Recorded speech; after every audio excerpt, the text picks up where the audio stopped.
Welcome to the Transforming Leadership Podcast with author and speaker Dr. Steve Steff. I'm Jim Brangenberg, your host for the day. For more information about Dr. Steff and how the Transforming Leadership team builds effectiveness in leaders, please look online at tleadership.com. That's tleadership.com. Now let's join Dr. Steff in the studio. Hi, I'm Jim Brangenberg, and we're joined by Dr. Steve Steff, the founder of Transforming Leadership. Really glad that you joined us today as we're going through our series called Transforming Leadership Proverbs, as we may say. Steve, these are truisms or sayings that you and the Transforming Leadership team have gathered over the years as you coach transforming leaders. Today's is a really fun one because the greatest failure in training is the why. The why is the difference between knowing and understanding. And we need to recognize that people have been saying why since they were 2, because they want to know. And if we take the time to let our kids know at 2, then maybe they'll ask less questions when they get older. But why, Steve? Yeah, well, that's a big word, isn't it? I have a coaching session this afternoon with a senior leader and his team, and we are starting it's the very first conversation relative to some mentoring that this leader is going to be doing. And interestingly enough, I had him send me an outline for his mentoring schedule, what he was planning on. And the outline was very, very clear, very well done, very thorough, and it identified the specific steps of several different skills that this gentleman wants to make sure these people learn.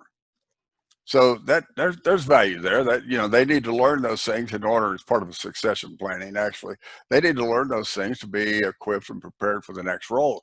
So when I went back with him yesterday evening, as a matter of fact, on the phone, and asked him why he did a specific step, he couldn't explain that to me. And it was interesting timing, knowing that we were going to be recording today, because it's the why that determines whether you understand or not. I can teach someone how to do something. I can teach them the steps. I can list those steps 1, 2, 3, 4, 5, A, B, C, D, E, and they know exactly how to do it.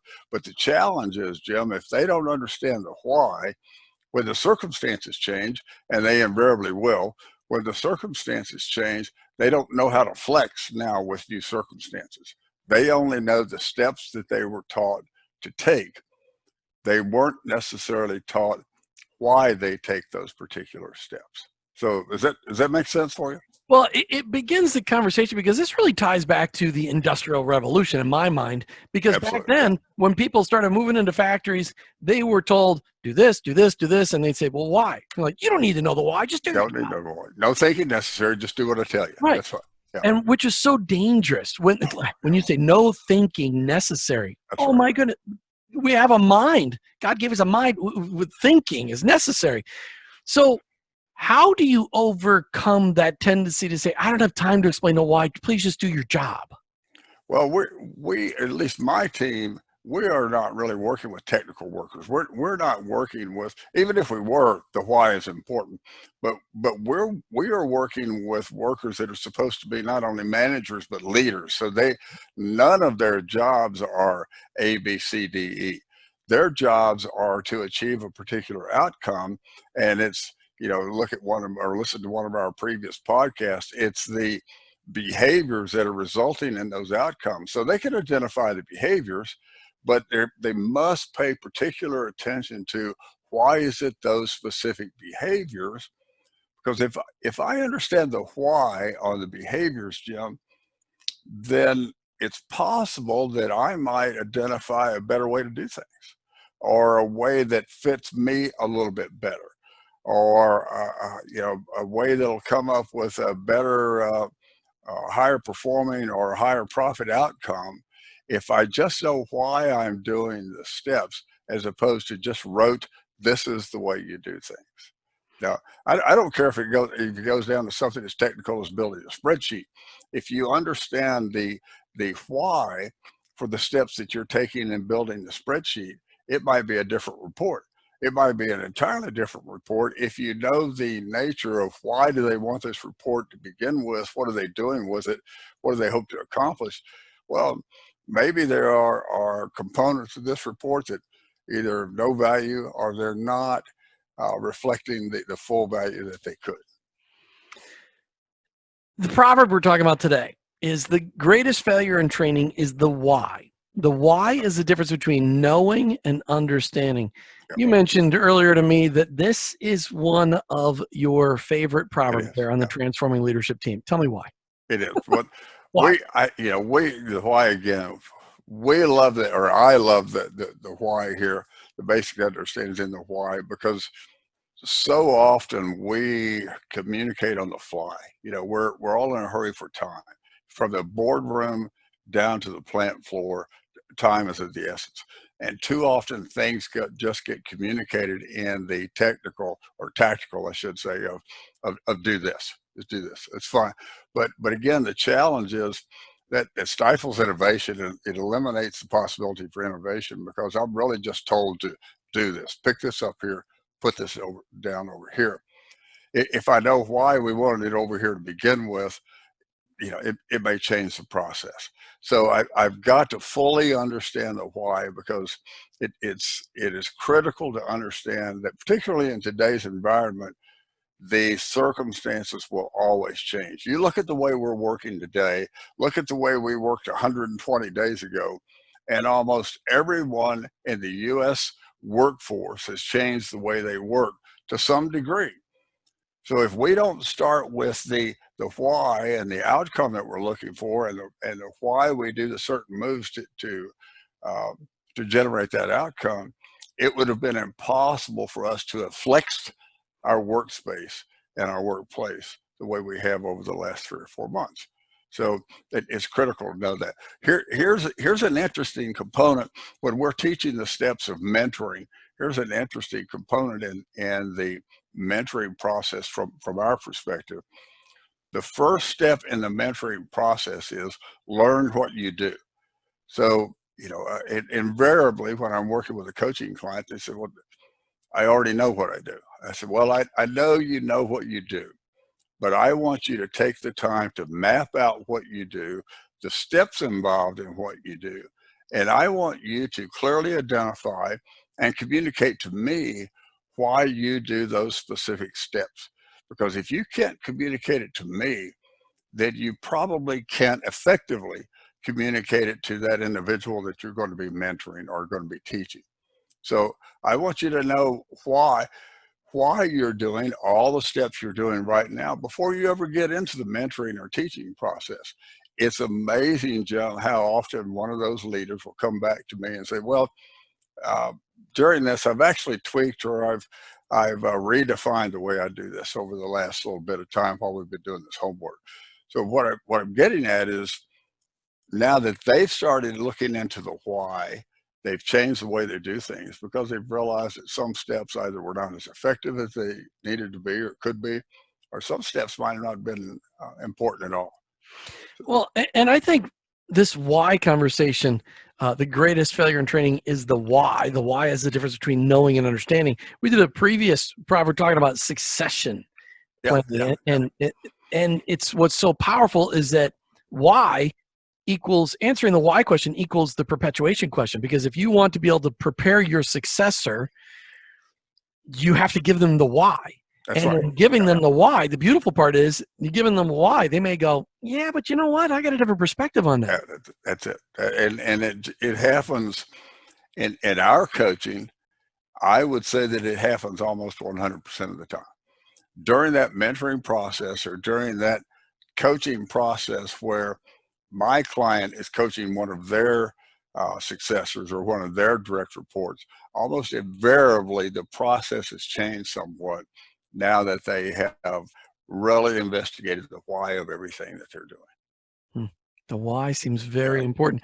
What about in your own life, Steve? How is the why? Getting the why, how has that changed, Oh, yeah. shifted your paradigm in the Yeah. past? Well, for us, it's what it's resulted in for us is to have a more concrete, a better defined process in our coaching. So we have essentially, as you know, I work with already successful leaders, primarily senior leaders and executives or executive teams. One of the things that we discovered uh, a few years back, I would say, is our coaching was successful at the time, but we identified that it wasn't as successful as it could be because we didn't have what I'm going to refer to as a concrete step-by-step program. So the why of the concrete step-by-step program was that the senior leader could not look at our program and identify where we were going and what they were going to be doing along the way to get there. So I had not looked at it, the process from their perspective. I had only looked at it from my perspective. This is what I'm going to do. I know why I'm going to do this. So I'm just going to go about my uh, agenda, if you will, not taking into account that from their perspective, that wasn't effective because they were spending too much time trying to figure out where we were going. Mm. So, looking at it from their side, asking those why questions back to me resulted in us coming up with a more concrete, a more staged program there. So that's just one example. But we in my small team, our small team at Transforming Leadership, we do it frequently. We do it almost as a must do on everything that we're designing, so that we make sure we're not wasting steps or falling into that trap of, well, this is the way you do it because this is the way it's always been done. Yeah, that I think that's probably the greatest trap is, well, this is the way we do this. Oh, Well, yeah, but why? yeah. I took over an insurance agency in Yeah, late '90s that was 100 years old at the time, and I kept saying, "Well, why do you do it this way? And why do you do it this way?" They kept saying, "Well, that's the way we've always done it." And I said, "Well, just because you've done it always doesn't mean we're going to do it that way going forward."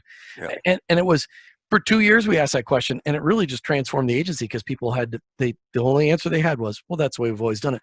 Steve, talk about one of your current clients or one of the clients that uses transforming leadership on a regular basis where they started teaching the why. And when somebody said, but why, it changed the direction of their company. Yeah. Um, I have two clients right now that we're working with, as a matter of fact, and we've discussed them in one of our other podcasts where we talk about responsibilities in communication. But both of these clients, what we are working through is they have teams that they're peer teams. And there's huge frustration in communication between the peer teams because one team is telling the other what to do or what their expectations are. And two different companies, totally unrelated companies, unrelated industries. Both of them were suffering from the same problem. And the problem is the other peer team, if you will, if you can follow this little roadmap, never really understood the why. They heard the directions, they heard the report, but they didn't understand why. For instance, this project manager wanted to do something that way. So in the absence of the why, they would follow what they perceived the steps to be, but the senior project manager, vice president of project management, always stayed frustrated. We finally identified that the source of the frustration was the peer teams that he was working with never really understood why he was asking for what he was asking for. So it wasn't that they were fighting him. It wasn't that they didn't want to provide it. It was that all they understood was the steps that he was telling them, and that wasn't really resulting in what he was looking for. So in the absence of the why, in the absence of what he was really looking for, they didn't know how to flex on their end to attain that outcome. If that circuitous route makes sense there. Well, it does. So So that once yeah, they understood that, what happened? yeah. So once they understood, see, he didn't fully understand how their team worked. So he's trying to dictate behaviors to them without knowing their culture and their processes. So once they really understood the why of what he was looking for, then they were able to generate, they do the behaviors, go to a previous podcast, then they were able to do the behaviors to generate that outcome that he was looking for in the first place. They had to understand the why. He had to slow down long enough and quit giving directions, quit giving orders, slow down long enough to make sure that they understood the why of what he was requesting. And once they understood the why, then they could make it work. but the steps did not work in their system. So as I said, the circumstances changed when you went from one department to the next, and they didn't know how to flex because they didn't know the purpose of the outcomes. But in the long run, this affects profitability. No question. I mean, if somebody understands the why, the quicker they understand the why, the more effective and the more profitable an organization can become, isn't it? Absolutely. It affects everything from processes to product, because when we better understand the use or the desire for particular products, I mean, go way back to go back decades to the Sony Walkman. You know, once the guy that presented the original design, or I should say the design wasn't there yet for the Walkman, and made the engineers understand the why for that, to go from a boombox to a Walkman, then they created the technology that resulted in it. But in the absence of the why, well, there was already a music machine. You know, why would anybody need anything else? Once they understood the why, then they met the need. Yeah, but man, that hurts your shoulders. That big boombox, Yeah, it was tough. I know it does. I know you're still using yours, and it's a good sound, but it's not very effective. Thank you, Dr. Steve Steff, for helping us understand the reason for why and the power of why. And to our listeners, as always, please check us out online, tleadership.com, tleadership.com. We'd love to hear from you on how we can help you become a transforming leader. Until next time. And that ends our discussion for today. Thanks for listening to the Transforming Leadership Podcast with author and speaker, Dr. Steve Steff. For more information on how Dr. Steff and the Transforming Leadership team can help you become a more effective leader, please look online at tleadership.com. That's tleadership.com. Until next time, remember, building effectiveness in leaders starts with the transformation of your heart towards your people.